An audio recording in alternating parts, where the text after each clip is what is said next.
Reconnect, reconnect, reconnect, reconnect, reconnect, reconnect. Hey guys, alors j'espère que vous allez très bien par la grâce de Dieu.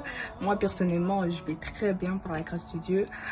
Alors aujourd'hui, je reviens avec une nouvelle exhortation dont le sujet, ce sera la vie de prière, ta vie de prière, le temps que tu accordes à ton Père.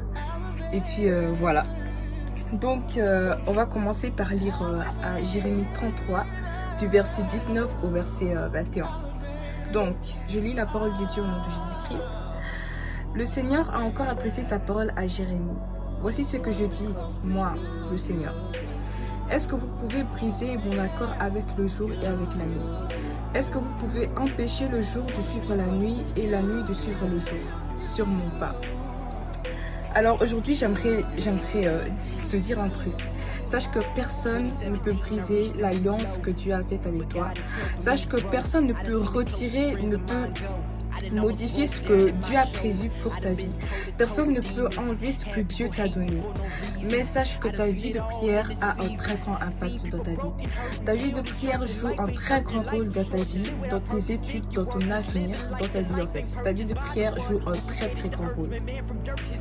Mais sache que oui, l'ennemi n'a pas le droit de retirer, de modifier ce que Dieu a dit pour toi.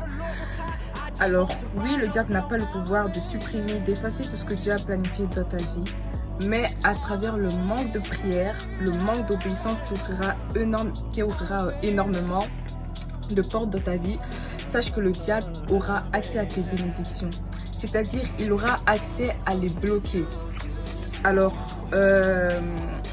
il n'aura pas accès à les supprimer de ta vie, mais il aura accès à les bloquer. C'est-à-dire, elles ne se réaliseront pas tant que tu n'as pas accordé en fait ta vie à Dieu, tant que tu ne t'auras pas approché de Dieu, tant que tu ne t'auras pas mis en fait à le chercher et à le prier.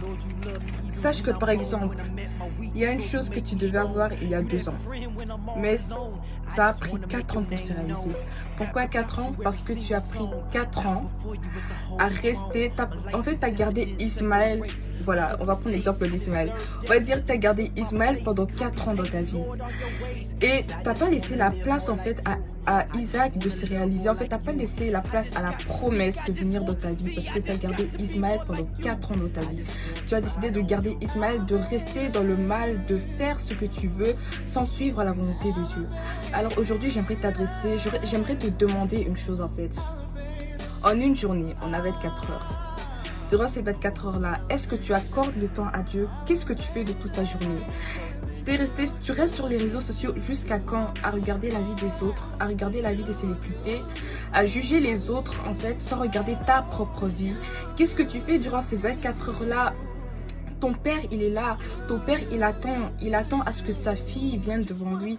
Il attend à ce que son fils vienne devant lui. Il attend d'avoir une communication intime entre lui et sa fille. Dieu, il t'attend. Alors, éteins ton téléphone. Ouvre ta Bible. Prie. Parle avec ton Dieu. Communique avec lui en fait. Aie une intimité avec ton Dieu. Parle-le. Demande-le qu'est-ce qu'il veut pour ta vie. Qu'est-ce qu'il a planifié pour ta vie. Pose-le des questions. Cherche-le. Trouve sa face. Car Dieu dit que si on le cherche, on va le trouver. Il va se montrer à nous. Et il va nous parler en fait. Il va faire... parce qu'on dit que la volonté de Dieu est toujours mieux que ce que nous, on a prévu pour nous-mêmes. Donc franchement, on a 24 heures en une journée. Pose-toi. Est-ce que j'accorde du temps à mon père? Est-ce que j'accorde même 10 minutes, 20 minutes ou 1 heure spécialement pour communiquer avec mon père? Pose-toi vraiment cette question-là et j'espère que cette petite exhortation vous aura touché. Que Dieu vous bénisse abondamment.